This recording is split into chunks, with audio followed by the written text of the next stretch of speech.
Dear students, हम जान चुके हैं कि कोऑर्डिनेशन कंपाउंड्स के फॉर्मूलाज किस तरीके से लिखे जाते हैं। आज का जो हमारा टॉपिक है वो इन्हीं कोऑर्डिनेशन कंपाउंड्स की आईयूपीएसी नेमिंग पे बेस्ड है। तो चलिए जानते हैं कोऑर्डिनेशन कंपाउंड के आईयूपीएसी नेम किस तरीके से लिखे जाते हैं। यहां पर मैंने कुछ रूल्स को मेंशन किया हुआ है, इन्हें आप नोट डाउन कर सकते हैं वीडियो को पॉज करके। मैं इन रूल्स को एक एक करके एक्सप्लेन करता हुआ चलूंगा और फिर हम कुछ एग्जाम्पल्स लेकर के देखेंगे कि किस प्रकार से मोनोन्यूक्लियर कोऑर्डिनेशन कंपाउंड्स की नेमिंग की जाती है। तो चलिए बढ़ते हैं अपने आज के टॉपिक की ओर। तो जैसा कि मैंने कहा, आज का टॉपिक है हमारा IUPAC nomenclature of coordination compounds. तो उसमें सबसे पहला जो रूल होता है नेमिंग का, वो रूल बिल्कुल फॉर्मूला जिस रूल के अकॉर्डिंग आपने लिखा था उसी रूल को फॉलो करता है कि पहले हम क्या करेंगे, कैटायनिक पार्ट की नेमिंग करेंगे and after it we add the naming of anionic part.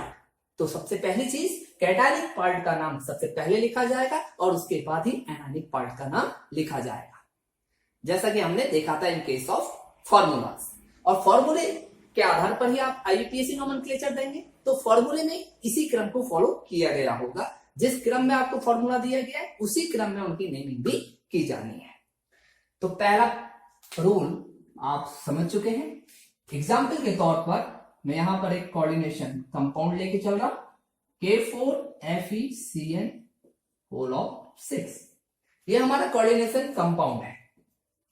इसमें देखिए ये आयनाइजेशन स्पेयर वाला पार्ट पहले लिखा हुआ है, तो दैट मींस ये कैटायन है, और हमारी कोऑर्डिनेशन एंटिटी या कोऑर्डिनेशन स्पेयर वाला पार्ट बाद में लिखा हुआ है, दैट मींस ये क्या है, एनायन, एनायनिक पार्ट या एनायन है।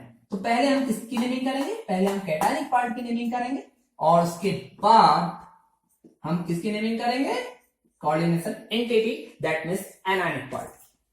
अब बढ़ते हैं सेकेंड रूल की ओर। तो सेकेंड रूल क्या कहता है, naming of ionization sphere part और counter ion part is like as in simple salts. Second rule हमने लिखा हुआ है कि आयनाइजेशन स्पेयर वाले पार्ट या जो हमारा काउंटर आयन वाला पार्ट है उसकी नेमिंग ठीक उसी तरीके से की जाती है कि जिस तरीके से सिंपल सॉल्ट्स की नेमिंग की जाती है। इससे क्या समझते हैं, जरा देखिए, हमारा कोई सिंपल सॉल्ट है NaCl। इसमें देखिए NaCl में Na कैटायन है और Cl क्या है, हमारा एनायन है। और इसकी नेमिंग किस तरीके से की जाती है, कैटायनिक पार्ट को, अब ये सोडियम का कैटायन है तो हम सीधे क्या लिख देते हैं, सोडियम लिख देते हैं। तो अगर हमारे काउंटर आयन वाले पार्ट में Na पॉजिटिव आयंस हैं, Na है, तो उसको हम किससे लिखेंगे, सोडियम के द्वारा रिप्रेजेंट करेंगे। जैसा कि यहाँ देखिए in case of K4FeCN whole of 6, यहाँ पर कैटायनिक पार्ट है हमारा आयनाइजेशन स्पेयर वाला पार्ट और इसमें क्या है, K पॉजिटिव आयंस है। तो इनकी नेमिंग कैसे की जाएगी, इनको इसका नाम लिखा जाएगा पोटेशियम।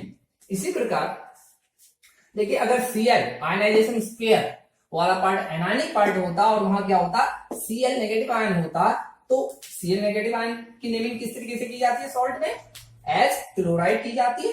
तो इसकी नेमिंग इसी तरीके से हम इन केस ऑफ कोऑर्डिनेशन कंपाउंड भी करेंगे। आई होप सेकेंड रूल भी आपको क्लियर हो चुका है। अब बढ़ते हैं रूल नंबर थर्ड की ओर। रूल नंबर थर्ड हमारा बिलोंग करता है नेमिंग ऑफ कोऑर्डिनेशन एंटिटी और कोऑर्डिनेशन स्पेयर। कोऑर्डिनेशन एंटिटी या कोऑर्डिनेशन स्पेयर की नेमिंग किस तरीके से की जाती है। सबसे पहली चीज है जो कोऑर्डिनेशन स्पेयर या कोऑर्डिनेशन एंटिटी की नेमिंग करते समय आपको ध्यान में रखनी है, क्योंकि ये एज ए होल आपको सॉल्यूशन में भी मिलते हैं, ऑब्टेन होते हैं। तो इनकी जो नेमिंग होगी वो एज ए होल आप करेंगे विदाउट एनी गैपिंग। इनका जो नाम लिखा जाएगा बिना किसी गैप के एक साथ आप लिखेंगे। किस क्रम में लिखेंगे, यहां पर एक क्रम दिया हुआ है, इस क्रम को नोट कीजिए, name of ligands in their alphabetical order, और उसके बाद फिर name of central matter atom और आयन। ये चीज डिफरेंट है किससे, फॉर्मूला से, क्योंकि फॉर्मूले में हम क्या करते थे, पहले लिखते थे फॉर्मूला सेंट्रल मेटल एटम और आयन का, और उसके बाद हम लिगेंड्स को अरेंज करते थे उनके अल्फाबेटिकल ऑर्डर में। यहां पर ये क्रम हमने क्या कर दिया, उल्टा कर दिया है, रिवर्स कर दिया है। इस चीज को आपके ध्यान में रखना है। तो नेमिंग के केस में आपने पहले लिगेंड्स की नेमिंग करनी है, उनको उनके अल्फाबेटिकल ऑर्डर में उनके नेम देने हैं और उसके बाद आपने name of central metal atom और आयन देना है। अब इसमें ये जो नेमिंग है लिगेंड्स की, उसमें आपको ध्यान रखना है। क्या ध्यान रखना है? आपके जो लिगेंड्स हैं वो हो सकते हैं नेगेटिवली चार्ज, ये हो सकते हैं न्यूट्रल, और रेयर केसेस में ये आपको पॉजिटिवली चार्ज भी मिलेंगे। तो किस तरीके से लिगेंड्स की नेमिंग की जाती है उसको भी आपने ध्यान में रखना है। नेगेटिवली चार्ज लिगेंड्स की नेमिंग करते समय लास्ट में ई को हटा करके आप क्या जोड़ देते हैं? ओ जोड़ देते हैं। जैसे फॉर एग्जांपल क्लोराइड एक नेगेटिवली चार्ज लिगेंड है, इसका लास्ट वाला ई को हटाएंगे और इसकी जगह ओ जोड़ देंगे तो क्या हो जाएगा? क्लोराइडो। इसी प्रकार से साइनाइड आयन है आपके पास नेगेटिवली चार्ज लिगेंड, तो आप ई को हटाएंगे, ओ को जोड़ देंगे, साइनाइडो। इस तरीके से आप नेगेटिवली चार्ज लिगेंड की नेमिंग करेंगे। न्यूट्रल लिगेंड की नेमिंग एज यूजुअल की जाएगी। केवल कुछ विशेष प्रकार के न्यूट्रल लिगेंड्स हैं, जैसे फॉर एग्जांपल NH3 के लिए हम एमाइन यूज करते हैं, H2O के लिए FY यूज करते हैं, CO के लिए हम कार्बन आयल यूज करते हैं, और इसी प्रकार से NO के लिए हम नाइट्रोसिल इस्तेमाल करते हैं। इसकी एक लास्ट में मैं टेबल आपको दे दूंगा जो कि आपके IPC नेमिंग को इजी बनाएगी, उसको आप नोट डाउन कर लीजिएगा। अभी आप केवल ये ध्यान में रखें कि हम पहले लिगेंड्स की नेमिंग करेंगे उनके अल्फाबेटिकल ऑर्डर में। नेगेटिवली चार्ज लिगेंड्स की जो नेमिंग होगी वो एंड होगी ओ पर, जैसे क्लोराइड का क्या हो जाएगा? क्लोराइड हो जाएगा, साइनाइड का साइनाइड हो जाएगा। न्यूट्रल लिगेंड्स की नेमिंग एज यूजुअल होती है, जैसे उनके नाम से कुछ ही न्यूट्रल लिगेंड्स ऐसे हैं जिनकी नेमिंग स्पेशल टाइप से की जाती है। जैसे फॉर एग्जांपल NH3 के लिए मैंने अमाइन बताया, H2O के लिए एक्वा बताया, तो ये आपको ध्यान में रखना है। और पॉजिटिवली चार्ज लिगेंड जो कि रेयरली आपको मिलते हैं तो उनमें EM जोड़ देते हैं एंड में, ये भी आप ध्यान रखेंगे।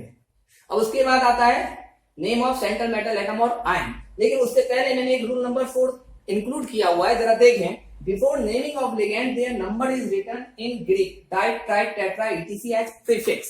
तो जब आप लिगेंड के नाम लिखेंगे, जैसे आपने लिखा क्लोराइडो, तो क्लोराइडो से पहले वो क्लोराइड लिगेंड्स के नंबर को आप रिप्रेजेंट करेंगे एज ए प्रीफिक्स। अगर उनका नंबर 2 है तो आप प्रीफिक्स यूज करेंगे डाई, 3 के लिए आप ट्राई, 4 के लिए टेट्रा। तो ये जो ग्रीक वर्ड्स हैं आप इनको एज ए प्रीफिक्स यूज करेंगे before naming of ligands.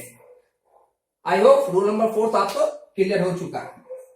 Rule number 5 में मैंने क्या लिखा हुआ है? If coordination sphere is anion, ये रिलेट करता है naming of central metal atom या आयन से। तो जो सेंट्रल मेटल एटम्स या आयन्स होते हैं, अगर कोऑर्डिनेशन एंटिटी या कोऑर्डिनेशन स्पेयर वाला पार्ट आपका क्या है? कैटायन है, तो वो एज यूजुअल जैसा उनका नाम होता है वैसा ही लिख दिया जाता है। लेकिन अगर कोऑर्डिनेशन स्पेयर क्या है? एनायन है, तो आपको ध्यान में रखना है कि ATE एड जोड़ा जाएगा लास्ट में, उनके नाम के लास्ट में क्या जोड़ दिया जाएगा? ATE एड जोड़ दिया जाएगा। जिस पर फॉर एग्जांपल इसको मैं बताते हुए चलता हूं आपको, कोबाल्ट है हमारे पास सेंट्रल मेटल एटम या आयन, तो हम क्या जोड़ देंगे? एट जोड़ देंगे लास्ट में, तो क्या हो जाएगा? कोबाल्टेट। इसी प्रकार से अगर हमारे पास निकेल है तो हम क्या जोड़ देंगे? एट जोड़ देंगे तो निकलेट। और कुछ ऐसे भी हमारे पास सेंट्रल मेटल एटम या आयन होते हैं जिनके नाम में जब ATE एड जोड़ा जाता है तो उनके जो नेम्स हैं वो लैटिन नेम्स यूज किए जाते हैं। फॉर एग्जाम्पल मैं कुछ एक एग्जाम्पल ले रहा हूं यहां पर। आयरन के केस में हम आयरनेट नहीं लिख करके क्या लिखते हैं? फेरेट लिखते हैं, और इसका बेस क्या है? इसका लैटिन नेम है। इसी प्रकार कॉपर के लिए कॉपरेट नहीं लिखा जाता, क्यूप्रेट लिखा जाता है। सिल्वर के लिए अर्जेंटेट लिखा जाता है, और गोल्ड के लिए ऑरेट लिखा जाता है। लेड के लिए प्लम्बेट लिखा जाता है। इसको भी मैं लास्ट में आपको दूंगा एज ए टेबल, तो वो आपके लर्न करने के लिए बेहतर रहेगी और आपको IUPAC नेमिंग में बड़ी ही हेल्पफुल साबित होगी। अब आते हैं हम अगले रूल की तरफ, रूल नंबर 6। रूल नंबर 6 है after writing the name of coordination sphere, जब आपने लिगेंड्स की नेमिंग कर ली, आपने सेंट्रल मैटर एटम या आयन की भी नेमिंग कर ली, तो आपकी कोऑर्डिनेशन एंटिटी की नेमिंग क्या हो गई? कंप्लीट हो गई। तो कंप्लीट हो जाने के बाद हम क्या करते हैं? सेंट्रल मैटर एटम या आयन का ऑक्सीडेशन नंबर पैरेंथेसिस में इंक्लोज करके लिखते हैं। और लिखते किसमें है? लिखते हैं हम रोमन न्यूमरल्स में। ये बात ध्यान में रखेंगे, हम रोमन न्यूमरल्स का इस्तेमाल करेंगे किसको रिप्रेजेंट करने के लिए? Oxidation number of central matter atom या आयन को रिप्रेजेंट करने के लिए। और इसको हम स्मॉल ब्रैकेट में इनक्लोज करके रखेंगे, दैट मींस पैरेंथेसिस में लिखेंगे। ये आपको ध्यान में रखना है। अब इन्हीं रूल्स को फॉलो करते हुए हम कोऑर्डिनेशन कंपाउंड्स के नेम किस तरीके से लिखेंगे वो जानेंगे। तो देखते हैं किस तरीके से रूल्स को अप्लाई करते हुए हम नेमिंग कर सकते हैं कोऑर्डिनेशन कंपाउंड की। हमारा कोऑर्डिनेशन कंपाउंड है K4FeCN6। तो देखिए सबसे पहले नेमिंग किसकी होती है? कैटायनिक पार्ट की होती है। और कैटायन हमारा क्या है? पोटेशियम आयन है। तो सबसे पहले हम क्या लिख देंगे? पोटेशियम।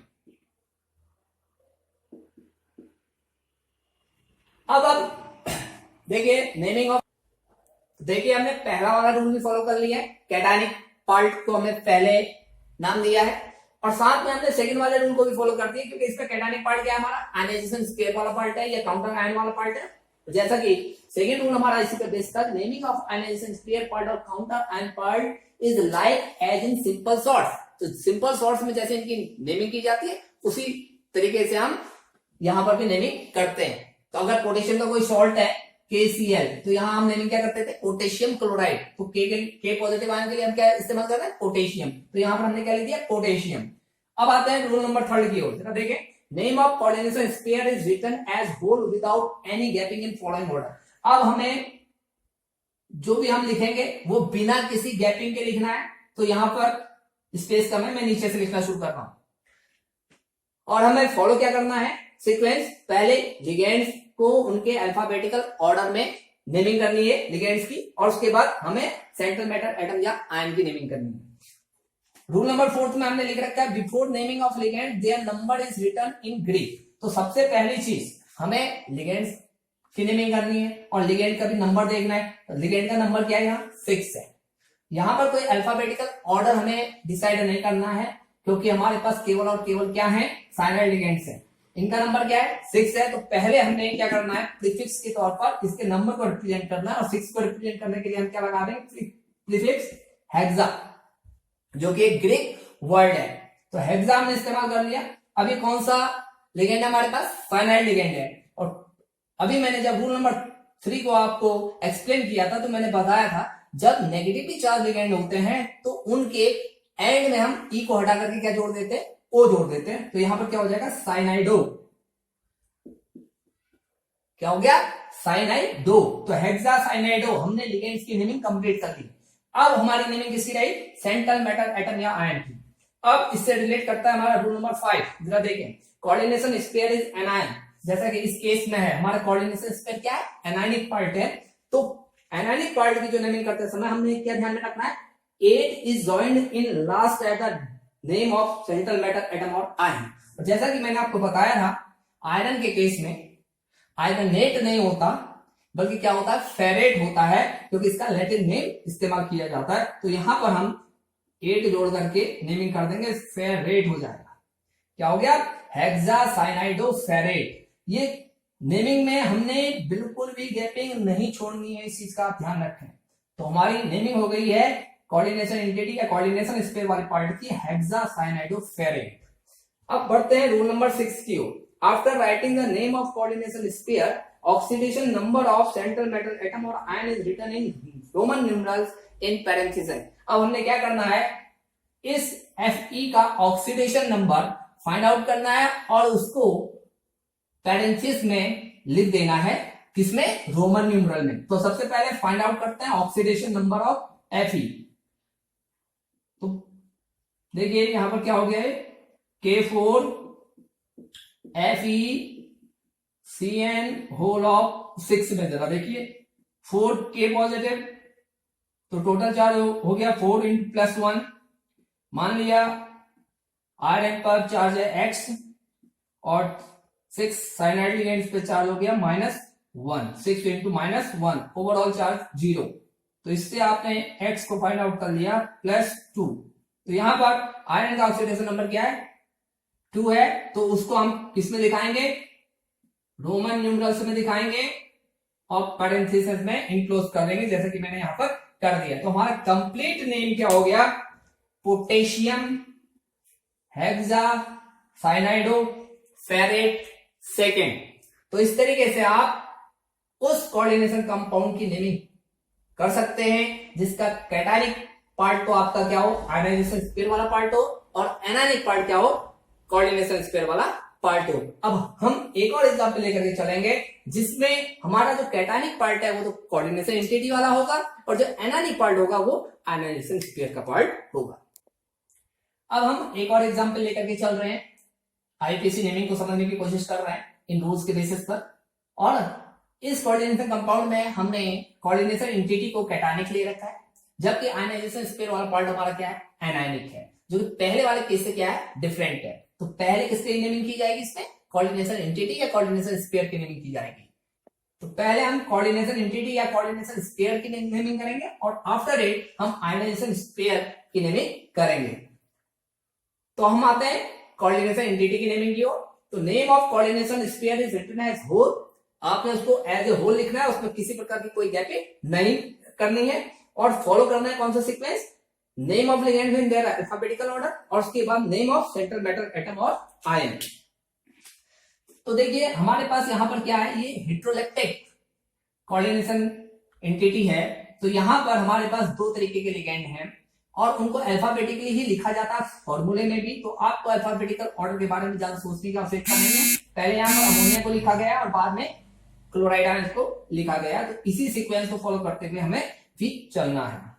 और रूल नंबर 4 हमें बताता है कि लिगेंड्स की नेमिंग से पहले हमें क्या करना होता है उनके जो न्यूमरल्स हैं उनके जो नंबर्स हैं उनको लिख देना होता है ग्रीक में एज प्रीफिक्स। तो यहां पर नंबर ऑफ अमोनिया लिगेंड कितने 4 हैं, तो हम ग्रीक वर्ड इस्तेमाल करेंगे टेट्रा। तो ये हो जाएगा हमारा टेट्रा। और न्यूट्रल लिगेंड NH3 की नेमिंग किस तरीके से की जाती है वो मैं आपको बता चुका हूं। NH3 के लिए हम एमाइन इस्तेमाल करते हैं तो टेट्रा एमाइन हो जाएगा। उसके बाद देखिए अगला लिगेंड हमारे पास है क्लोराइड और क्लोराइड का जो नंबर है वो 2 है। तो हम क्या इस्तेमाल करेंगे ग्रीक वर्ड डाई। तो डाई यहां पर गैपिंग नहीं है, ये चीज आप ध्यान में रखिएगा। स्पेस कम होने की वजह से मैं यहां पर लिख रहा हूं डाई क्लोराइडो। ये भी आपको ध्यान में रखना है कि जो नेगेटिवली चार्ज लिगेंड है उनकी नेमिंग के एंड में हम ई को हटा करके क्या जोड़ते हैं ओ जोड़ते हैं। तो इसलिए क्लोराइड का क्या हो गया क्लोराइडो। तो हमने लिगेंड्स की नेमिंग कंप्लीट कर ली है। अब हमने किसका नाम लिखना है सेंट्रल मेटल एटम या आयन का नाम। और देखिए रूल नंबर 5 जब मैंने आपको डिस्कस किया था तो मैंने कहा था जब कोऑर्डिनेशन स्फीयर या कोऑर्डिनेशन एंटिटी वाला पार्ट कैटायनिक होता है तो सेंट्रल मेटल एटम या आयन का नाम उनके यूजुअल नेम की तरह ही लिखा जाता है। तो यहां पर हमारा कौन सा सेंट्रल मेटल एटम है कोबाल्ट। तो हम लिख देंगे कोबाल्ट। अब हम आते हैं रूल नंबर 6 की ओर। रूल नंबर 6 में क्या है after writing the name of coordination sphere oxidation number of central metal atom और ion is written in Roman numerals in parenthesis. तो हमें क्या करना है कोबाल्ट का ऑक्सीडेशन नंबर फाइंड आउट करना है। मान लिया कोबाल्ट का ऑक्सीडेशन नंबर क्या है X है +4 अमोनिया के लिगेंड है और अमोनिया क्या न्यूट्रल लिगेंड है तो इसके पास कोई भी चार्ज नहीं, +2 हमारे पास क्लोराइड लिगेंड है और क्लोराइड आयन के पास -1 चार्ज होता है तो 2 के पास हो गया टोटल चार्ज 2 × -1 और एक क्लोराइड आयन हमारा बाहर है तो 1 × -1 ओवरऑल चार्ज हो गया 0। तो x इक्वल टू हमारे पास क्या आ गया 2 + 1 = 3। तो हमारे पास कोबाल्ट का जो ऑक्सीडेशन नंबर आया वो आया 3। तो कोबाल्ट के ऑक्सीडेशन नंबर को यहां पर हम रोमन न्यूमरल में लिख रहे हैं और उसको इनक्लोज कर रहे हैं स्मॉल ब्रैकेट में। दैट मींस हम उसको पैरेंथेसिस में लिख रहे हैं। तो ये हमारा कोऑर्डिनेशन एंटिटी की नेमिंग वाला पार्ट कंप्लीट हो गया। अब हम आते हैं रूल नंबर 2 में, naming of ionization sphere part और counter ion part is like as in simple salt. जैसा कि मैंने अभी आपको एग्जांपल के तौर पर बताया था KCl, KCl की नेमिंग कैसे की जाती है, पोटेशियम क्लोराइड। तो एनायनिक पार्ट Cl को कैसे रिप्रेजेंट किया गया है, क्लोराइड के द्वारा। तो यहां पर भी हम क्या कर देंगे, इसको सीधे क्लोराइड लिख देंगे। तो ये हमारा कंप्लीट नेम हो गया इस कोऑर्डिनेशन कंपाउंड का, tetra amine die क्लोराइडो cobalt third chloride. तो इस तरीके से आप दोनों ही केसेस में, जबकि कोऑर्डिनेशन एंटिटी कैटायनिक हो या कोऑर्डिनेशन एंटिटी क्या हो, एनायनिक हो, कोऑर्डिनेशन कंपाउंड्स की नेमिंग कर सकते हैं। इनकी प्रैक्टिस कीजिए। अनदर लेक्चर में फिर हम कुछ एग्जांपल्स लेकर के चलेंगे और कुछ जो प्रॉब्लम्स आपको आ सकती हैं उनसे रिलेटेड कुछ इंफॉर्मेशन भी आपको डिलीवर करेंगे। तब तक आप अपनी प्रैक्टिस करते रहेंगे।